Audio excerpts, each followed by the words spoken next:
Good morning, everybody, and you're all very welcome to this third in the current series of MyMind Health and Wellbeing Support webinars designed to help people get through the challenges of living with the COVID-19 pandemic.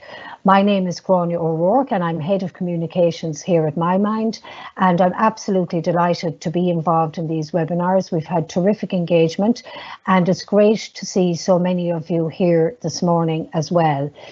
So just a little bit of housekeeping before I hand you over to Karolina.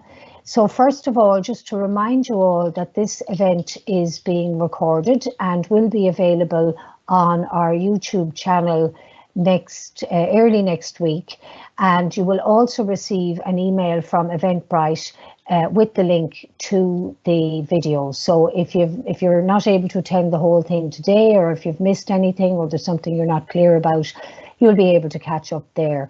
Also, other webinars in the series are also available on the YouTube channel for anybody who wants to go back and have a look at something. Even if you attended, there might be something you want to refresh yourself about. Also, just to say to you that even though I suppose almost a year into the pandemic, you expect that we're all very au fait with the technology. Unfortunately, sometimes the technology can let us down. So please do bear with us in case anything does go wrong this morning, but hopefully it won't. So again, to welcome everybody this morning, and I'm now going to hand you over to Karolina Jurasik, who is one of MyMind's therapists. She is going to talk to us about the challenges of taking care of close personal relationships during the pandemic. So good morning to you, Karolina. Good morning, Grania. Good morning, everyone. Thank you very much for joining. So as Grania said, my name is Karolina Jurasik. I'm a counseling psychologist and couples therapist, and I've been working with MyMind for the last 8 years. I work with individual clients, with families and children, but couples have a special place in my heart. There is just something about sitting in a room with two people who would share a love story with you, their different difficulties and struggles that they're coming with, and then you get to observe how they hard working through their issues and get closer and maybe more in love with one another, hit their milestones like moving in together, maybe having kids. It's just really special for me. So I'm really excited today to be able to share with you some of my experience, my perspective on how we can take care of our close relationship, especially through this challenging time of COVID-19 pandemic. Just one little thing as we'll be starting. For a certain part of this presentation, it might be useful for you to have pen and paper on hand, as we will be doing a little quiz. So if you would like to maybe grab that, that would be great for later time. I will let you know when that's needed. So the very first thing that we do when the couple comes into the therapy room is I would ask them what brings them to see me. That is just to learn a little bit more about the context. So has anything changed in their life recently that they've decided to look for help?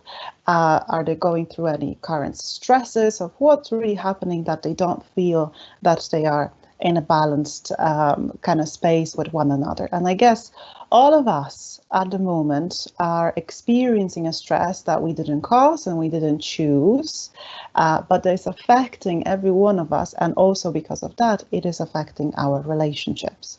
So I would like to start with just sharing with you 3 stories that were published in New York Times magazine in June 2020 that would describe a couple of stories of what's happening for people. So the first one goes, we've both recently been laid off. The reality of our life being turned upside down is setting in. Reduced funds, budgets for food, hiding or sharing our fears and anxieties from each other, and maybe not laughing as much. Another couple would share, it's starting to feel like a pressure cooker in the house. Today my husband of 28 years said something hurtful. Then I said something mean back. It's definitely way too much togetherness. And the last one, my wife is 9 months pregnant and we are expecting the baby any day now.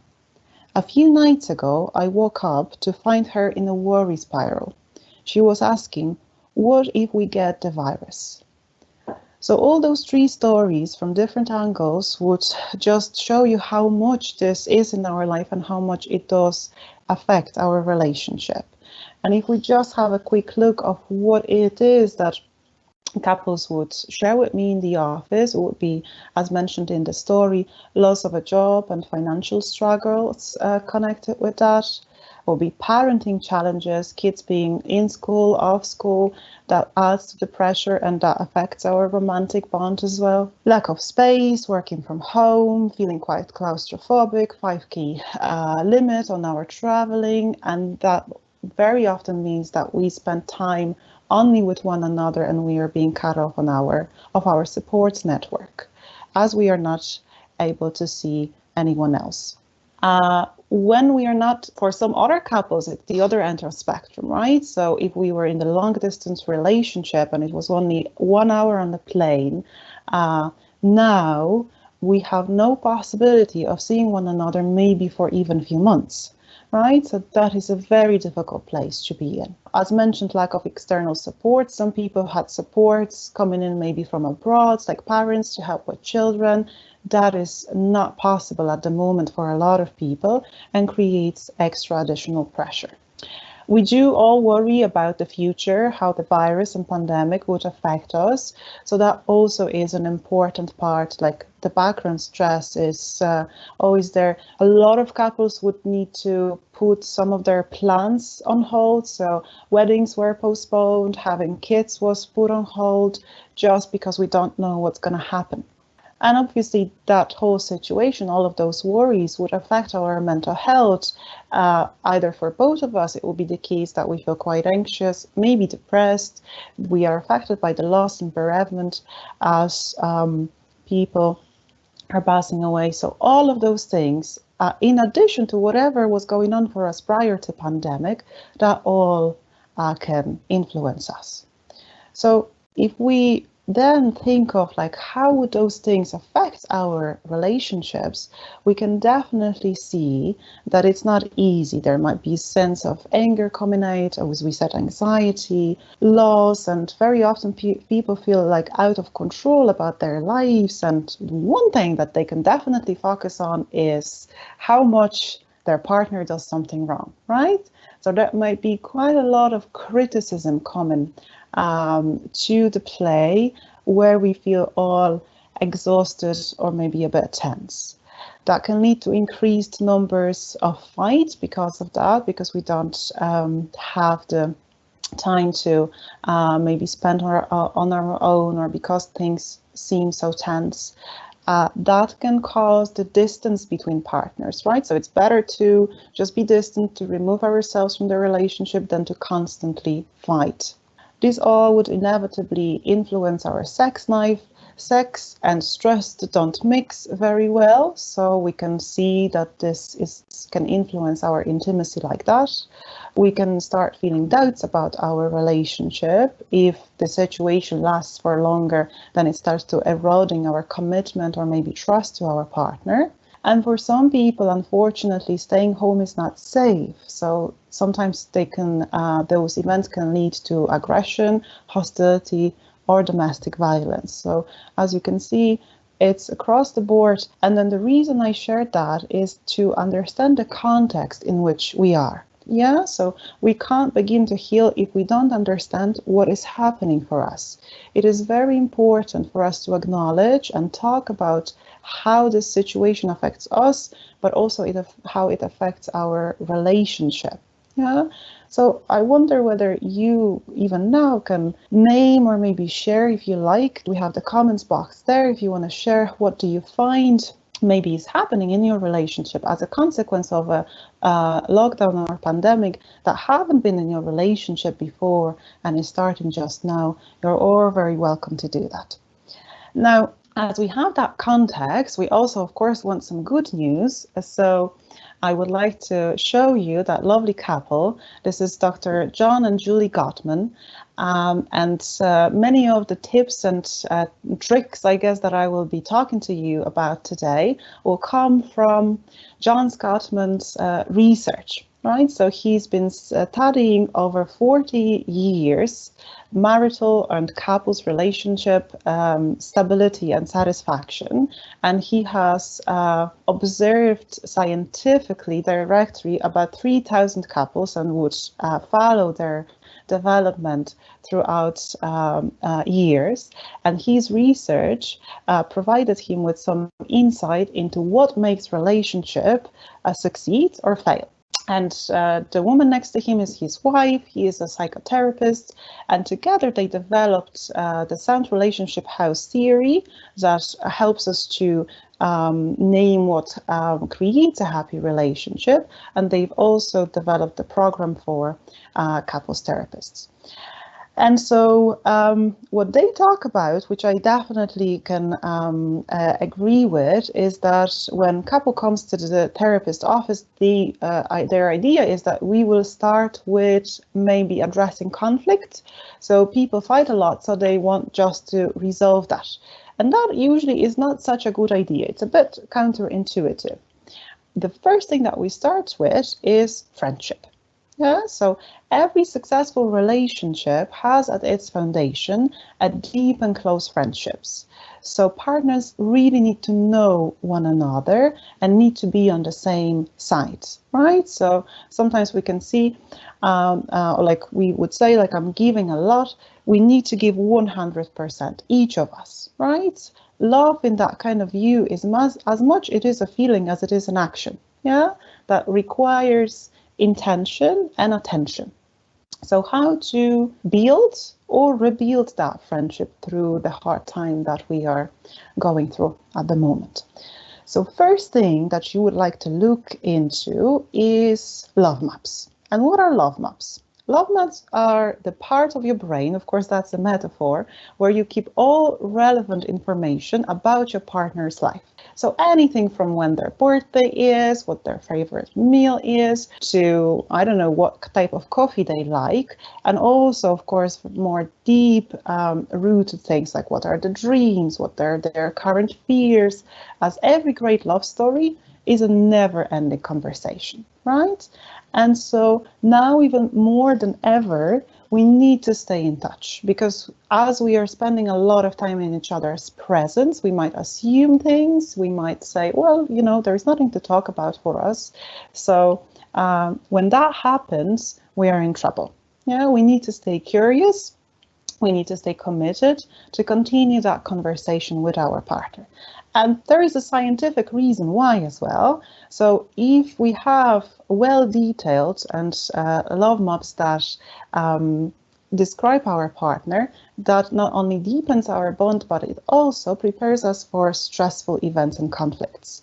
So in one of the studies of new parents, Dr. Gottman found that after the birth of their first baby, 67% of couples would experience a decline in their relationship satisfaction.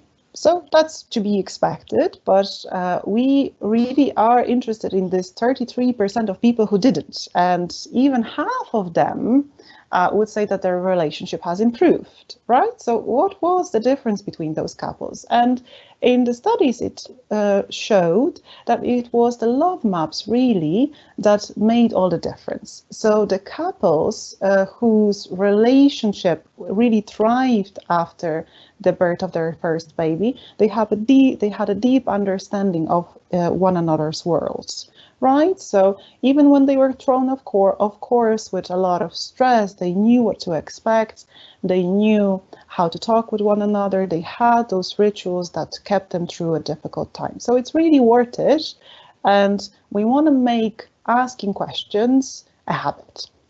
Now, when I say asking questions, I don't mean what you want for dinner and did you pick up the shopping. We are talking a little bit about different questions, the questions that maybe we do not necessarily know the answer for. And those are called open-ended questions. And I would like to share with you a couple of examples of how those questions could sound like, right? As we tend to ask those questions, I feel, when we first start dating. So we are interested in everything about our partner. So what do you want? What would you like your life to be like in 3 years from now, right? Appropriate question for first, second, third date, maybe a job interview. But do you really ask your partner that as you are eating dinner? I don't know about that, unless you make a conscious effort and you are curious about your partner. So what is something small that really makes your day? So questions can be positive as well. They can spark that positivity that we all need these days. What is something you always wanted to do, but have been too scared of? Yeah, so those could be the questions as well that would help our partner and us to connect with some of the deeper fears maybe that we have, or understanding. It will deepen that. What would you do if you knew you could not fail?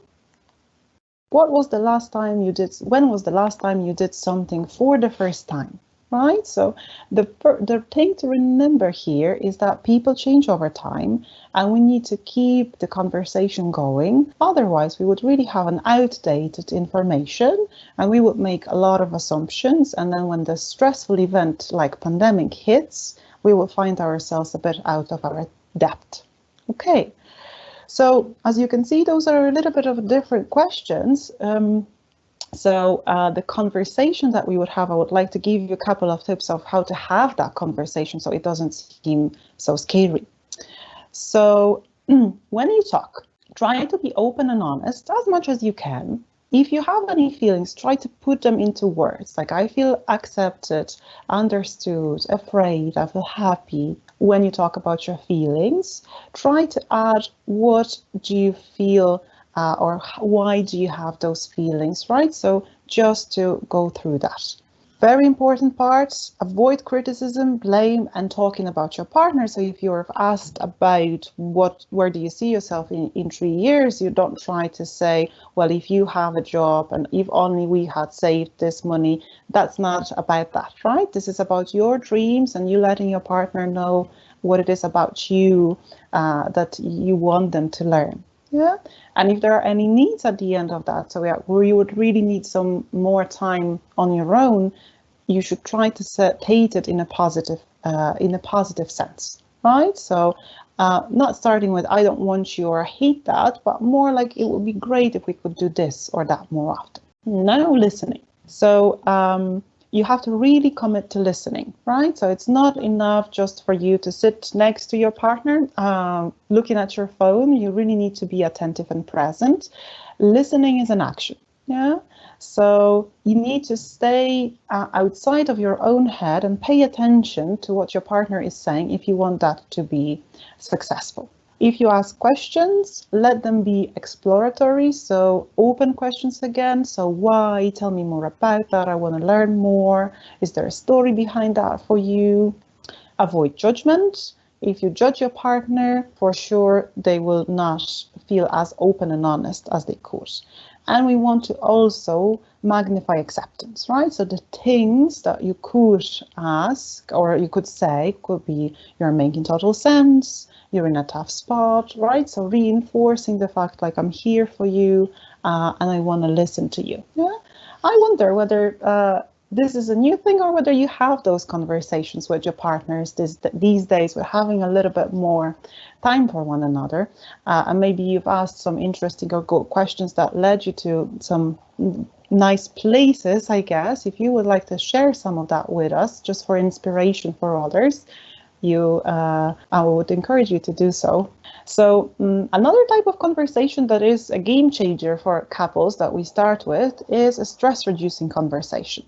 So what is that conversation? That's when we sit down together and when we talk about stress that affects us, that comes from outside of the relationship, right? So that would be anything that we are individually experiencing, like stress from work, maybe some stress from family of origin, maybe some stress with friends, and we sit together with our partner and we tell them about that, and they listen, and then we switch. right? So these conversations are to deepen our understanding of the stresses that our partner is going through, but also to show that sense of support, right? And share the emotion.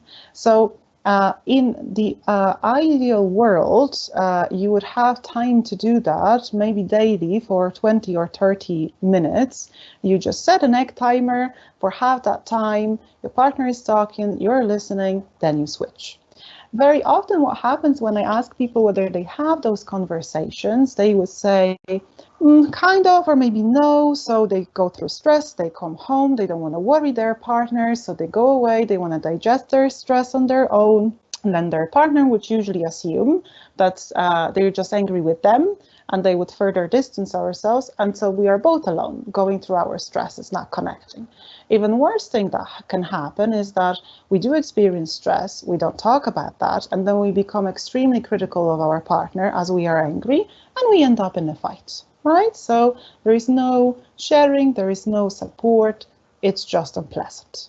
Now, so a couple of don'ts about the stress reducing conversation, so how that should work. And I will tell you my experience. It was really important for me in my relationship to learn that one thing that you don't do when you hear your partner stresses is you don't problem solve or offer solutions. You can imagine how difficult that is for someone who really talks about solutions every day with their clients.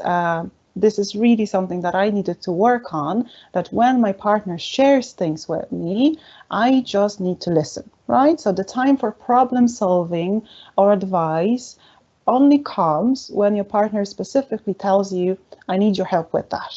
Before they do that, you really just tune in and listen. You try not to respond with criticism and complaints of your own. So you remember, you have your 10 minutes and then you switch, right? So the only thing that you do is you just show support, right? So you don't say, oh, that's stressful for me too, and don't go into your own story. It is the time that we both have that we divide. Very important point, don't side with the enemy. Right? So like if our partner is talking that, I don't know, it was terrible, my mom said something on the phone, we don't say, oh, I actually agree with her. Yeah, that does not promote the sense of understanding. And trying not to take the stress on as our own. So, oh my God, what are we gonna do now? What do you mean you didn't finish the project, right? So we really do keep that just for our partner. Right, so if we know what not to do, what we actually would do as a listening party, we give support. What does that mean? So we show genuine interest. We try to maintain eye contact, ask questions. Again, that listening is an action. We are reminded of that. We communicate understanding. What a bummer, I'll be stressed about that too, but we don't add our own stress to it. Again, not siding with the enemy. We can express things like, oh, I can't believe that he's done that. Solidarity, just to let your partner know that you're ready to face that issue with them together. We show affection if we can, holding their hand maybe, saying we're totally on your side, and we share emotion. Now, you can start very small and simple here. A lot of people don't know how to do that. So you can say, if your partner presents a fear, you can say that sounds scary. If they get sad, you can say this sounds really sad, right? It might seem really awkward at the beginning, but in most of the cases, your partner will really love that and they will feel like they are well received, especially if you really mean what you're saying. Right, so paying attention, talking about stress daily, talking about our deep fears, talking about asking each other questions, those all should be habits, right? So those are the two types of conversations that I would encourage you to have if you can. And now what else can we do in order to stay connected for the lifetime? That will be rituals of connection. Now, I know it might sound a bit mysterious, so what really are rituals of connection? So they are intentional traditions and rituals that a couple would create together for the lifetime that they are to spend together. in the future, this would be most likely picked up by the kids, if you have any, or if you plan to have any, and that would help them to set their own relationship, right? The rituals of connections would help us to create a shared meaning and move through life together, contribute to the feeling of comfort and trust that comes from us knowing what's going to happen. So relying on regular routines and building the bonds for us. So if it still sounds mysterious, let me take you through the list of examples of what rituals of connections really are. And you might find that you have some of them that you maybe didn't realize, or you well know that this is your ritual and you always do that. So let's see. Here we have a list. So as you can see, it starts very small. So what do we do as a couple when we wake up? Do we even wake up together or not? How do we go to bed? Is that something that we do together? And so on as you're going through the list, you can see and identify whether you have any of those, right? And one of my favorites, or the one that I recommend, is actually a kiss, but it's a different type of kiss. It's a 6 seconds kiss, which is an excellent connection ritual, which has a lot of health benefits. So kissing actually releases oxytocin and dopamine, and it can reduce stress hormone, cortisol, right? We're all very stressed these days, so why not give it a go? Why it needs to be 6 seconds? It's because it requires us to be present, and it's long enough to feel romantic connection and bond with your partner, right? So I would encourage everyone to try that. We sometimes forget to kiss the longer we are in the relationship, so it might be something to give a go. You can count at the beginning just to give it a bit of a feel of how long it usually takes. And there is one more ritual here on the list, taking care of each other when we are sick. And that is one that I usually encourage people to talk a little bit about, as we do have expectations from our partners about what should happen in certain moments of our lives. And as you're going through the list, I definitely would encourage you to make it known and chat a little bit about that, as people can get this one. There could be a lot of hard feelings about this one in my experience, right? Here we go.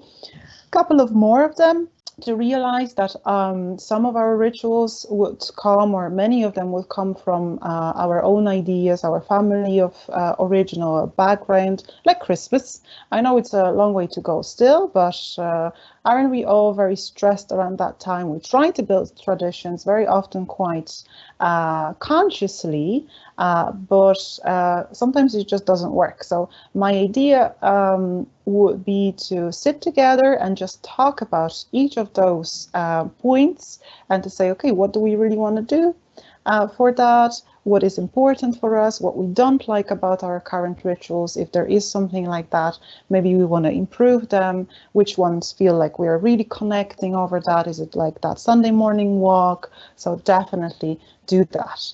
And again, if you would like to share with us some of your own rituals, something that you find is connecting you throughout the week with your partner, just for an inspiration for other people, if you would like to share that, that would be lovely. Okay, now we are getting to that part where we would need that pen and paper, as we will be chatting about 5 love languages.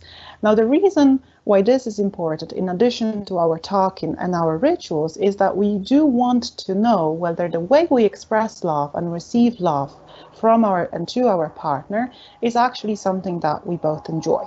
So the author of this concept is Dr. Gary Chapman, and he originally trained as anthropologist.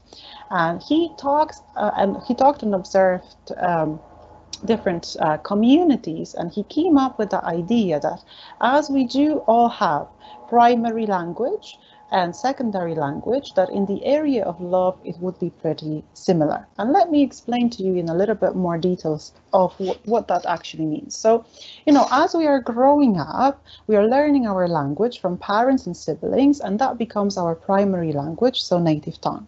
Later in life, we might learn another language with a little bit of an effort, usually in school, and that becomes our secondary language.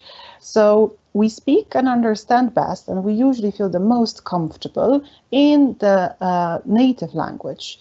And if we only speak our primary language and we encounter someone else who speaks only his or her primary language, and that language is different to ours, we will have difficulties communicating, right? So we would need to rely on some nonverbal communication, pointing, drawing, different things like that, and it will be limited. So in the area of love is similar. So your emotional love language and the language that your partner uses may be as different, Gary Chapman says, as Chinese from English. So no matter how hard you try to express love in English, if your partner only understands Chinese, you will never be able to communicate with one another. So Gary Chapman says there are differences here for us.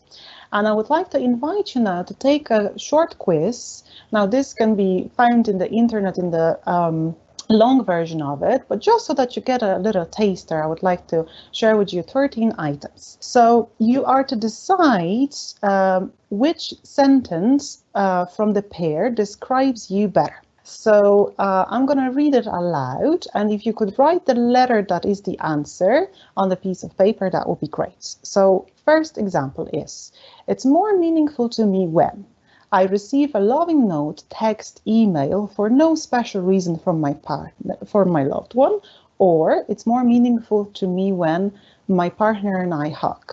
If you choose the first one, your answer is A. If you choose the second one, the answer is E.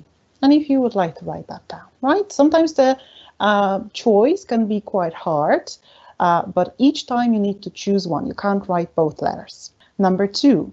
It's more meaningful to me when I can spend alone time with my partner, just the two of us, which is B, or maybe D. My partner does something practical to help me out. Which one would you prefer? Now, number 3 goes, it is more meaningful to me when C, my partner gives me a little gift as a token of our love for one another, or maybe B, when I get to spend uninterrupted leisure time with my partner. Number 4, it's more meaningful to me when D, my partner unexpectedly does something for me, like doing my laundry, or maybe E, my partner and I touch. Number 5, it is more meaningful to me when E, my partner puts his or her arm around me when we are in public, or maybe C, my partner surprises me with a gift.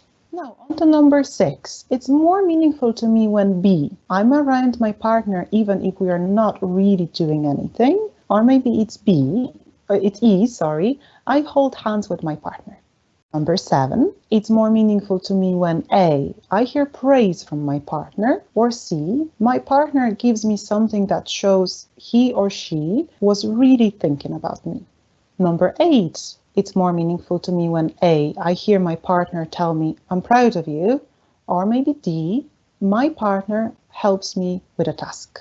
Now you can find that some of those are easier for you to decide between and some of those are really, really tough. It's more meaningful to me when B, my partner doesn't check his or her phone while we are talking, or D, my partner goes out of their way to do something that relieves pressure on me. Number 10, more meaningful to me when D, my partner helps me out, especially if I know they've already busy, or A, I hear my partner specifically tell me, I appreciate you. Okay, we have 3 more.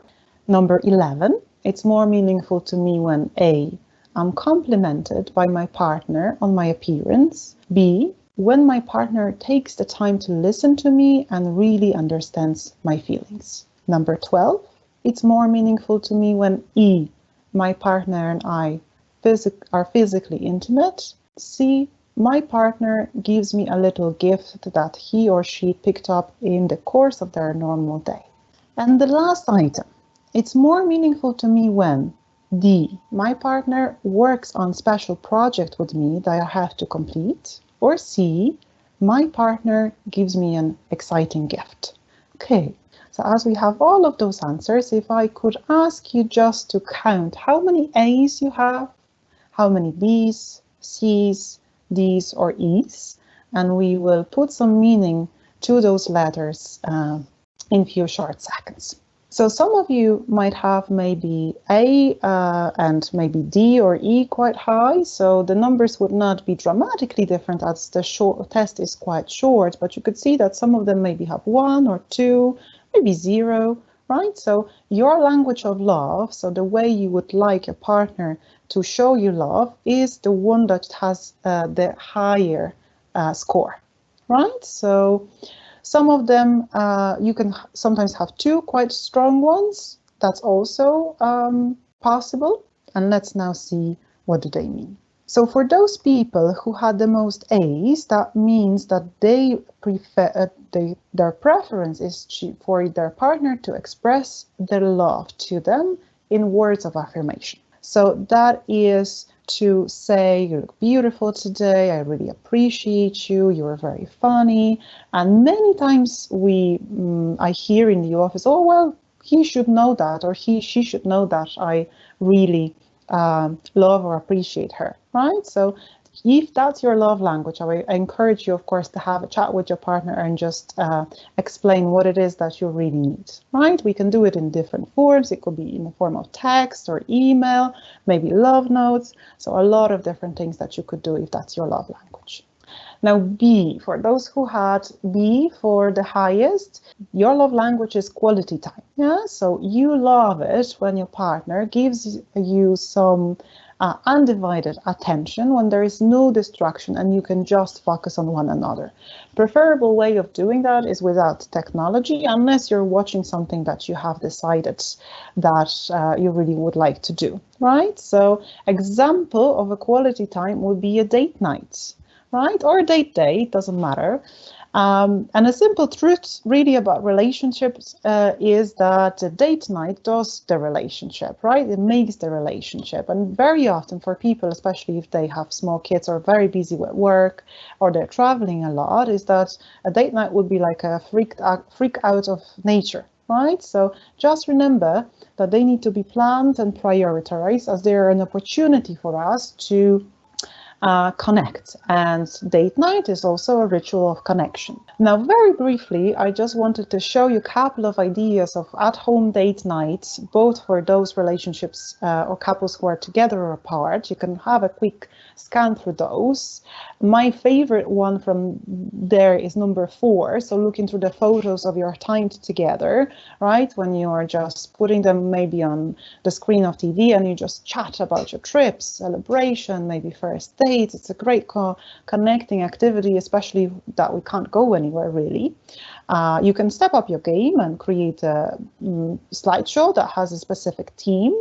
It's really nice, I find. Cooking is also good as it's useful. So if you don't have too much time and you have to cook the meal anyway, just make it special. Like one of you can be a chef and another one maybe like a guest in the restaurant, or maybe you want to have a team experience. Whatever you do, just don't forget about talking while you're doing that. Yeah. Here's a couple of more examples, and here I would like to also share with you one more idea that actually one of my couples came up with in the office, which is just to write down different ideas that you have them on a piece of paper, then cut that piece of paper into small sections, roll them together, put them in one bowl or some type of a container, and each weekend randomly choose one, and that's going to be your date night for the day, because sometimes we just plan and plan and plan and nothing happens. So there's plenty of those ideas going around. If anybody has any excellent ideas that worked for them and you would like to share it with us, please do. If you had the most C's, your love language is receiving gifts. And here the gift doesn't have to be very expensive. It's just something you can hold on in your hands and say, my partner was thinking about me. She or he remembered, right? So it's not materialistic, unless, of course, you like that. It could be a card that was picked up in the shop. It could be chocolate, anything really that shows your partner or shows you that your partner thought about you. If you had the most Ds, your love language is acts of service. And acts of service are doing things that you know your partner would like you to do. So washing that pile of dishes by the sink, maybe a paint job, right? So the acts of service would require thought, planning, time, effort, and energy. And if they are done in a positive spirit, it can definitely be seen as an expression of love. And a lot of overworked people really appreciate acts of service. And when they receive love like that, they feel loved and cared for. Okay, and the last love language is E, physical touch. So if somebody had that quite high up, that means that their preferred way of receiving love would be to be close with their partner physically. So that doesn't have to mean sex, but of course sex is one of the ways to show love, and it's about physical presence and accessibility, right? So it's holding hands, being close to one another, hugging, kissing, anything really that comes to mind here. It could be dancing together, right? Anything that gets us and our partner together. Right now, you've discovered hopefully your language of love. And now it's important also to go and wonder whether you know your partner has the same or maybe different one. Do you express love in the way you know your partner would like the love to be expressed towards them, or you just express love the way you want them to show you love, right? We can get like a bit confused here, and there are some households, I'm sure, that have all the clean bathtubs, but nobody feels really loved in their relationship, right? So it's really important for you to speak and show love to your partner in the language that they choose, right? Okay, I'm really curious what came up for you, whether we have trends here in this group. Are there a lot of words of appreciations or maybe different love languages that are coming up? If you would like to share, please do. Now, as we are coming to the end of our webinar today, I would like to take a moment to just reinforce the idea of taking a little bit of a break for ourselves, right? So our relationship is as healthy as we are, and we all need to take care of one another, but also to take care of ourselves. So please remember, if you feel like that lady that was mentioned in the initial article story, that things feel like there's a pressure cooker at home, that you are allowed, that I would encourage you to take some time out to go for a walk with the weather improving, to do a bit of journaling, to really look into yourself and just see what it is that I need. It might be that what we need is maybe other people around us. And I know that is very tricky these days, but doing your Zoom meetings, doing your phone calls, that could really help, as your partner cannot replace all of your support structures, even if they really try, right? So we all need a selection of people around us. And if you are interested in further building your friendship and your relationships, let me refer you to a couple of resources. So one good thing that has to do with technology, but is allowed, is Gottman Card Decks app. That is a free app. Gottmans are the authors of them, and you can find their examples of love maps questions, open-ended questions, different date night suggestions. The books that I would recommend are written down here. They are, some of them are by Gottman, some of them are by another authors. The very one that I would suggest to maybe start with is 8 Dates, as it has a lot of ideas of how to talk and what to talk about.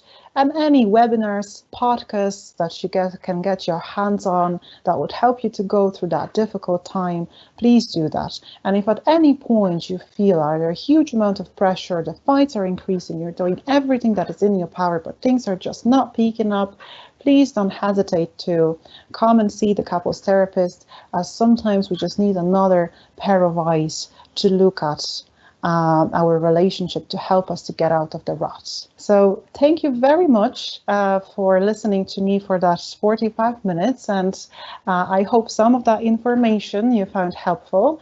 And if you would like to ask any questions, that would be a great time to do that now. Karolina, that is fantastic. Thank you very much indeed. And I have to be honest, it is as I expected that Irish people and relationships, I think it is one of the areas where we all struggle. So I haven't got that many questions in, but one of the participants today came back to say that they're an E. So they obviously took the quiz seriously. So that's great. So Very look, a good. couple of questions in. So we've one in from John. And just to that point I made there about people struggling during normal times, even with that idea of asking questions, not about did you pick up the laundry or the dry cleaning, but meaningful questions. And now with lockdown, he's spending a lot of time with his partner, and he's just finding it really challenging to engage. So if you have any tips or hints that John could apply in this situation. Yeah, of course. Thanks very much, John. That's really good question. So, of course, it could be pretty unusual and awkward at the very beginning as we are trying to do that first positive steps towards our building our relationship. So it might be a good idea to take a little bit of a pressure off by planning that conversation or a date night while we are doing something physical, like going for a walk, for example. Then we don't have to face one another. We don't have to be as close. As we are walking, we are burning through some of the stress, maybe, or anxiety that comes in, and we can start with questions that are very simple, like, for example, how was your day like? What was a nice thing that happened to you right today? So just starting with very positive. We don't really need to go into the dark places very quickly, right? And maybe share with your partner that you will be trying to do that and make them aware of that so that they are on board and they're not going to be all surprised that you now out of the sudden are asking those questions that maybe there was never time to. So I guess that could take a little bit of pressure out, I hope. Terrific. Thanks very much indeed, Karolina. So I have another question here. They don't give me their name, but they're wondering, this is a really excellent question. What can you do if your love language is very different to your partner's? So this person's partner's love language is E, which, if I remember rightly, is the physical touch. Yes. And that doesn't come naturally to our questioner today. So how do we work around that? And even if it isn't E, you know, that it's other different types, how do you manage that? Yeah, that's exactly an excellent question, right? So first step that I would always recommend to take is to be aware of that and have a chat with our partner, right? So like, what is my love language? What is your love language? And you might want to investigate with them, like, what would it really be, right, that they would expect, or what types of things you feel comfortable with, and especially with physical touch, as this one is quite tricky, you can build up to it, right? So as indicated on the slide, it was hugs and holding hands, but it was also dancing or maybe just lying close in a close proximity on the couch. So it doesn't have to be anything severe. You shouldn't force yourself to do anything that you feel uncomfortable with.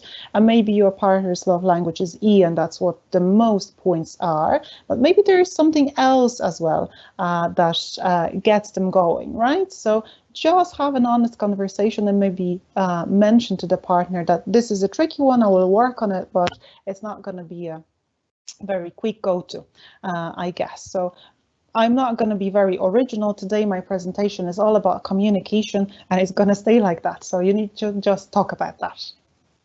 And I think, Karolina, that's the fundamental problem, is the whole communication aspect of it. So we have, again, I haven't a name for this person, but they have pointed out it's less of a question and more of an insight. But I'm interested to get your views on this. Both people in a relationship need to make the effort and avoid falling into the trap of taking the other person for granted. And it has happened to this person in past relationships, but thankfully very mindful of it now. And this person's partner and the person asking the question make sure that they continue to appreciate each other. And that is a challenge, isn't it, for a lot of couples, particularly if they've been together for a long time, is they can end up taking each other very much for granted. So what do you suggest there?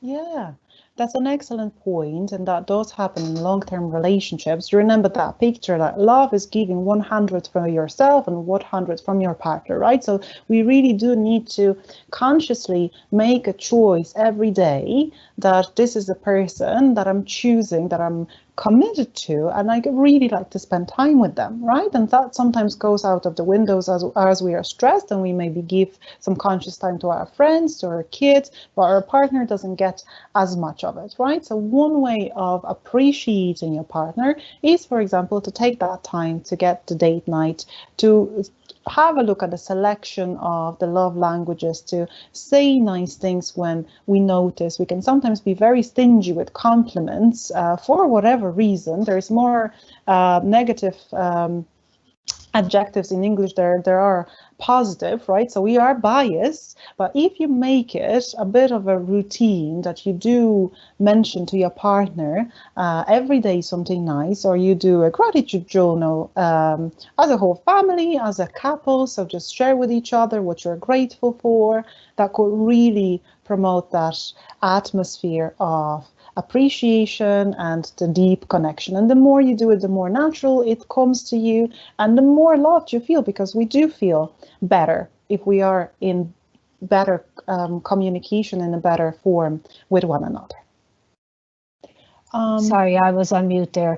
I think it's fair to say that it really is all about practicing these things, isn't it? And it's like anything, the more you practice, the easier it gets. I have a question here again. This is from Anonymous also. How can I get over the feeling of embarrassment in picking this topic up with a partner who is not ready to talk about it? And that's a really good question. Yeah.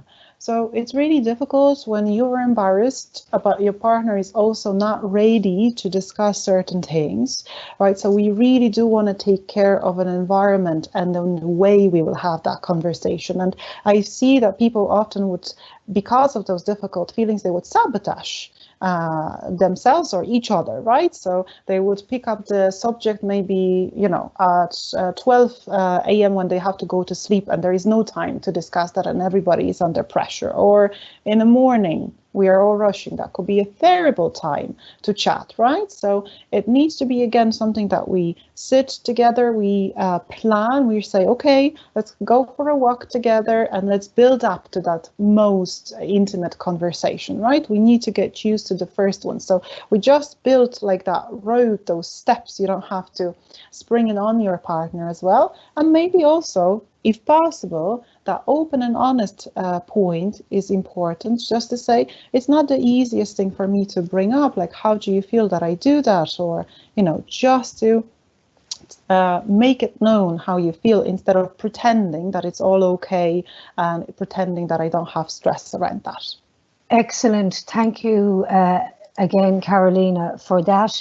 And we have had, Grace has been on to say thanks so much, Karolina.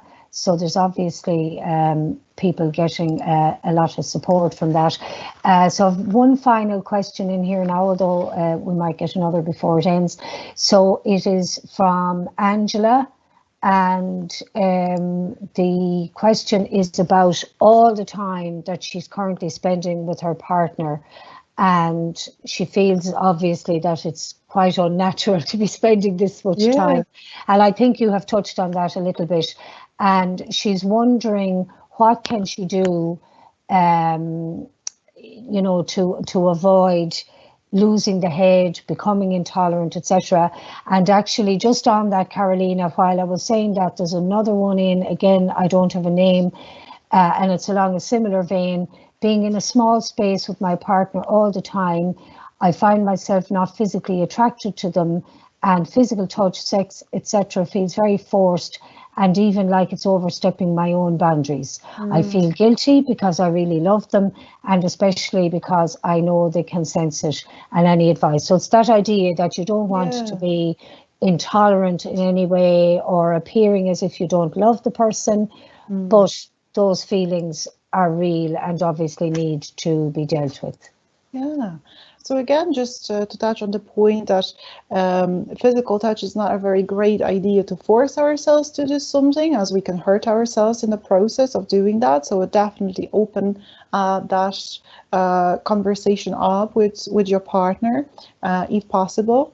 And then like just to understand again the context, right? So the lack of maybe arousal or lack of desire can come very much from the fact that we are close at home, we don't physically move as much, we are not as connected with our body, we can be quite stressed or maybe anxious, and that can all influence our libido, right? So that is a very normal thing to feel like, I don't know if I can do that. And it might be also there wasn't as much of maybe romantic situations between you two, so definitely to maybe recreate some of those things that happened at the beginning of your relationship. So when you did, if there was a time when you were more satisfied or you felt more desire towards your partner, just maybe ask yourself, okay, what was happening between us back then, or what the circumstances were, because it might just turn out that it's not really between you two, it might be just something that's happening for you or something that's happening for a partner or around you